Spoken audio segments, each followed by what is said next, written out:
Et nous voici avec l'épisode 3 de cette série. J'en profite bien sûr pour vous souhaiter la bonne année en espérant qu'elle sera remplie de parties et de rolisteries en tout genre. Et aujourd'hui, comme vous avez pu le voir dans le titre de la vidéo, on va voir avec nos chers intervenants quel est donc ce fameux JDR qui apporte un vent de fraîcheur dans le paysage ludique, que cela soit au travers des mécaniques ou des concepts narratifs. Enfin bref, ce JDR qui apporte un petit truc qui change tout plein de trucs. Et ben c'est parti pour voir tout ça, après le générique bien sûr.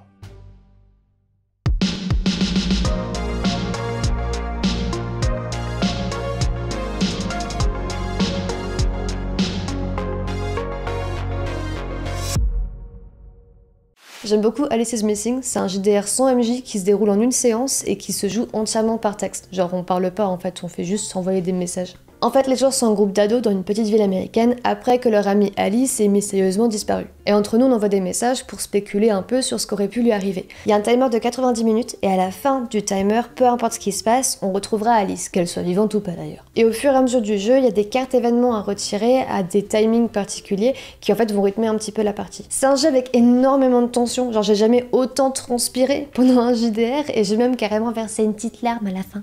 Je vais pas faire semblant, j'ai surtout joué à des jeux de rôle tête de gondole et assez peu à des petits ovnis indés. Mon pédigré, c'est surtout du D&D, du Cthulhu, du Pathfinder, du Cyberpunk ou du Monster of the Week. C'est que récemment, j'ai décidé de fouiller un peu à la recherche des petites pépites que proposait notre loisir. Et récemment, j'ai vraiment accroché non pas à un jeu à proprement parler, mais à un système, le Dirty System, une belle création de Linu Major Zero et de Cédric Chailleul. Pour moi, un bon système de jeu de rôle, ça doit offrir une expérience adaptée aux thématiques auxquelles il se destine. Si vous voulez du combat stratégique intense, un système dense et très structuré comme celui des jeux héritiers des wargames, c'est une bonne chose. Mais si vous voulez mettre en avant la narration et l'ambiance, alors il faut quelque chose de flexible, de malin et de discret. Devoir chercher ses stats en permanence, ses modificateurs, puis lancer des brouettes de dés, ça peut très vite vous sortir de l'atmosphère proposée par votre meneur de jeu. Et le Dirty System, il répond vraiment intelligemment à cette problématique. Il est pensé pour des scénarios à ambiance sombre, voire horrifique. Il propose des mécaniques qui limitent pas mal les jets de dés en préférant un principe de points de réserve à dépenser en plus de son score de caractéristiques pour augmenter ses chances de réussite. Il y a aussi la part balle au RP et au background des personnages en leur permettant aussi d'agir sur le résultat d'un test. Selon le contexte, notamment en combat, quelques D6 viennent quand même s'ajouter, mais ça reste super situationnel. Le système pense aussi intelligemment aux dommages physiques et psychologiques que vont subir les personnages joueurs. Des petits bobos sans gravité, au traumatisme pour votre corps ou votre esprit qui vont avoir une conséquence à long terme. Ça apporte une amplitude de possibilités et autant d'opportunités narratives pour la table. C'est pour moi un bon exemple de ce que doit être un système innovant. On lui demande pas nécessairement de réinventer la roue, mais d'associer intelligemment des bonnes idées pour apporter une expérience adaptée au scénario auquel il se destine. C'est vraiment compliqué de définir quel est le jeu de rôle le plus innovant que j'ai lu, parce que l'innovation c'est toujours un produit de l'air du temps, quoi. Donc quand In Nomine Satanis Magna Veritas de Croc sort en 1991, je crois, cette façon de lier le thème du jeu au dé, quoi, au dé 666 et ses implications. Si on fait un 111, que Dieu arrive, 666, Satan arrive. Je trouvais que c'était hyper innovant, ça m'a vraiment marqué en tout cas.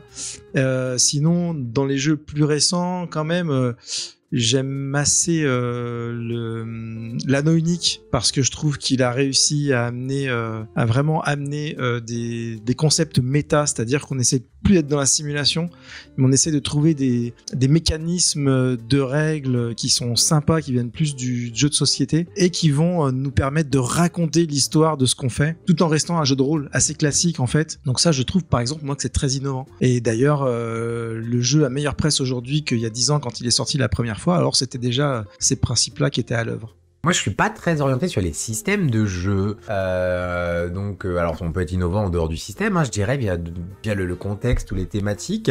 Je sais que on a testé Root dernièrement, qui utilise du PBTA. Système Apocalypse, c'est vrai que ça, je trouve qu'il y a un petit côté quand même assez moderne dans ce système que je trouve sympa. Il y avait le cabinet des murmures auquel on a joué aussi.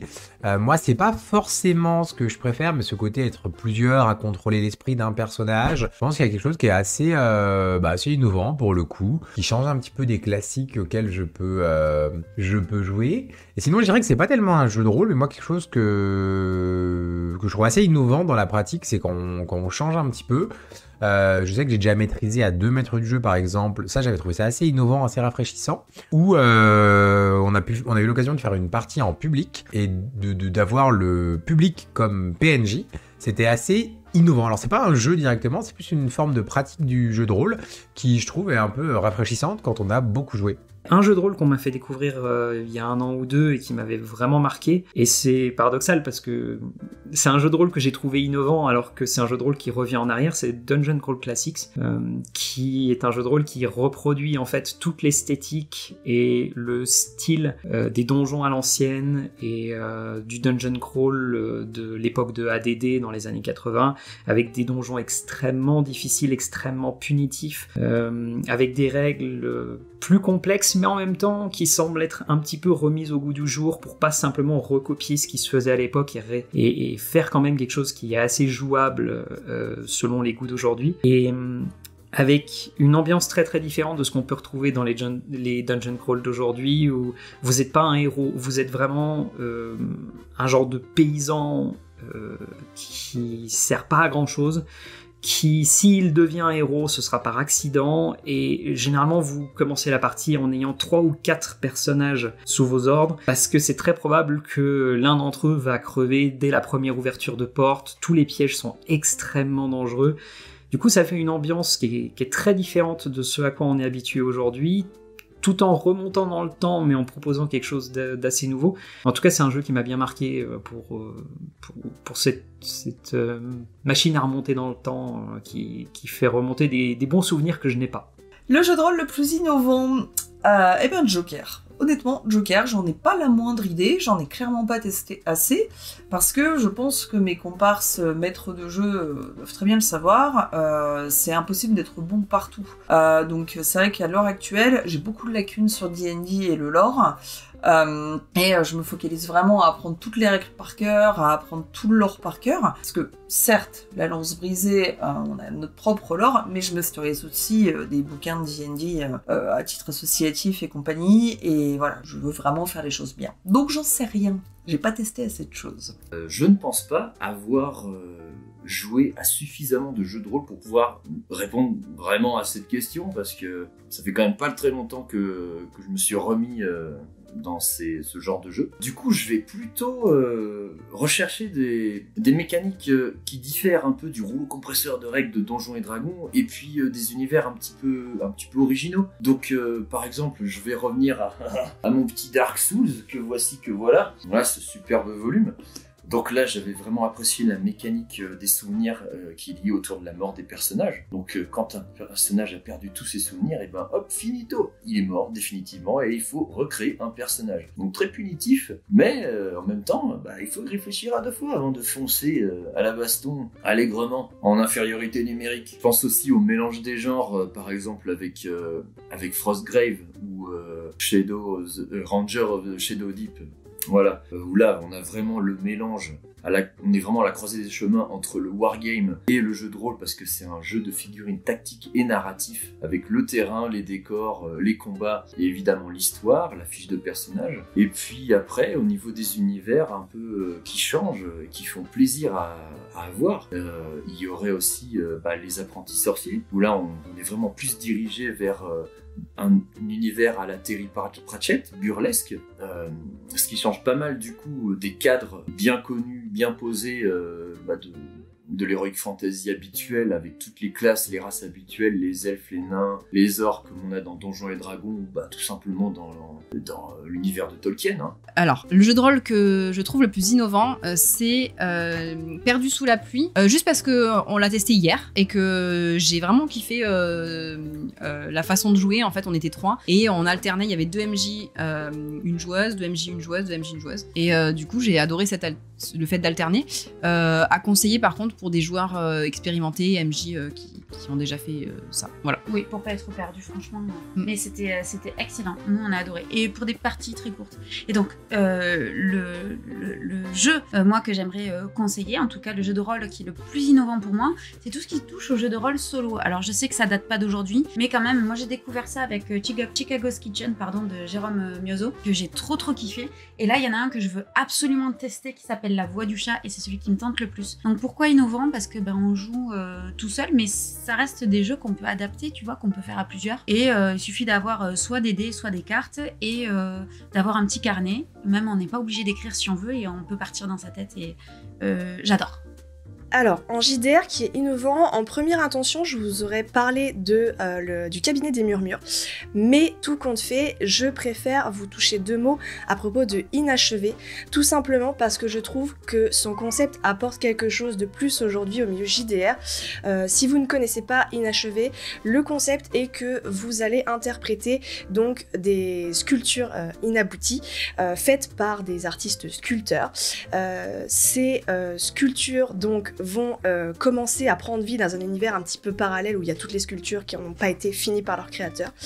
Elles vont chercher en fait à devenir des chefs-d'œuvre pour rejoindre leur créateur, et pour ce faire, elles vont devoir s'en créer une âme. Donc ça va être tout l'objet en fait de leur quête seulement, et c'est là où je trouve ça très intéressant en termes de roleplay. Elles vont, comme elles sont inabouties, avoir des contraintes puisqu'il va souvent leur manquer un membre et principalement la parole. Donc on va devoir trouver des subterfuges pour communiquer entre les différents joueurs. Et ça, je trouve que c'est un concept hyper intéressant en termes de roleplay pour apprendre justement à trouver des solutions à communiquer entre nous.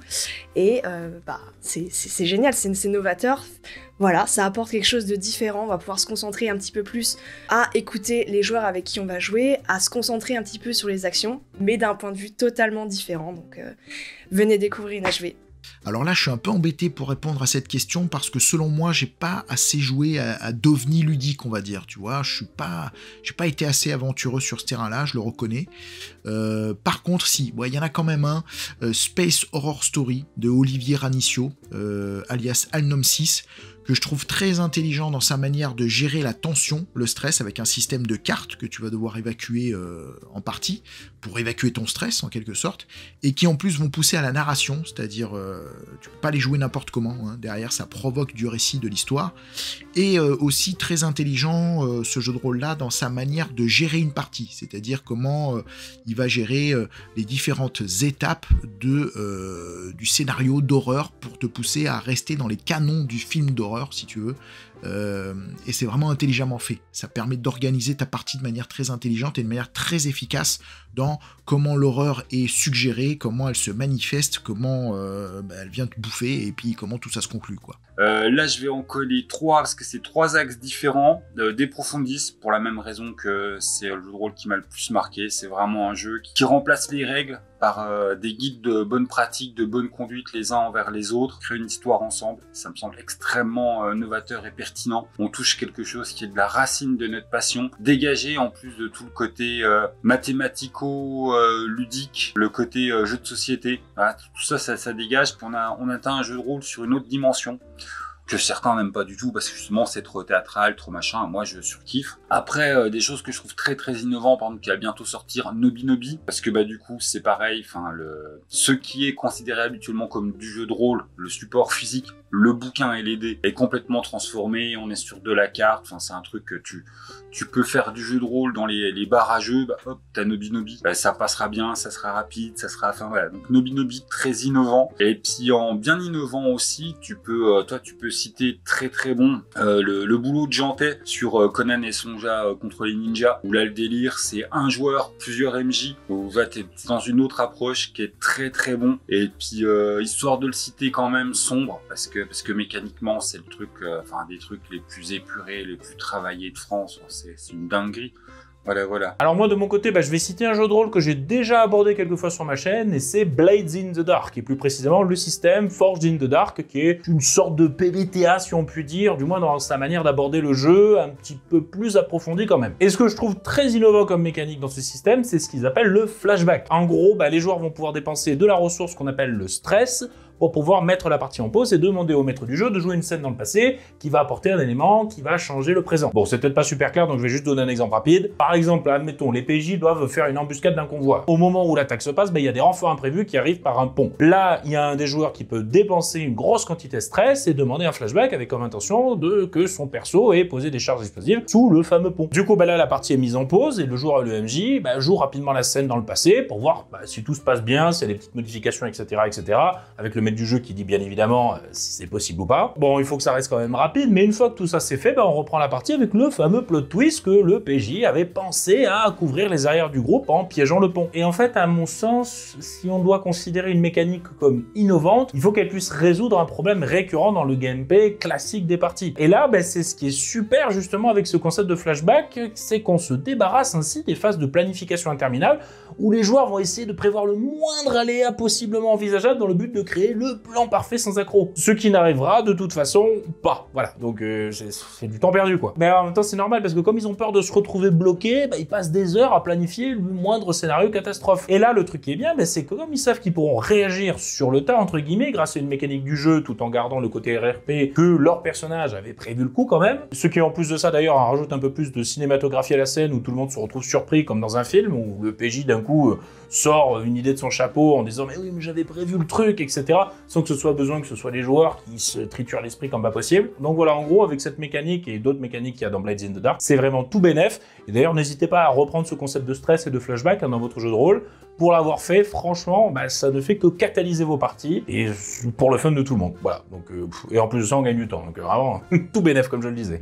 Et voilà qui conclut cet épisode 3. Merci bien sûr, comme d'habitude, aux intervenants pour leur participation et vous trouverez les liens vers leur réseau en description de cette vidéo. Encore une fois, bonne année à tous et merci pour votre soutien car on a dépassé le cap des 17 000 sur la chaîne juste avant le 31. J'ai vraiment regardé, c'était très drôle. Ça fait vraiment très chaud au cœur et en route pour les 20 000 quoi, j'ai envie de dire. Il ne me reste plus qu'à vous souhaiter une très bonne semaine et je vous dis à dans une prochaine vidéo. C'était le Scénarurgien. À ciao, bonsoir, les studios.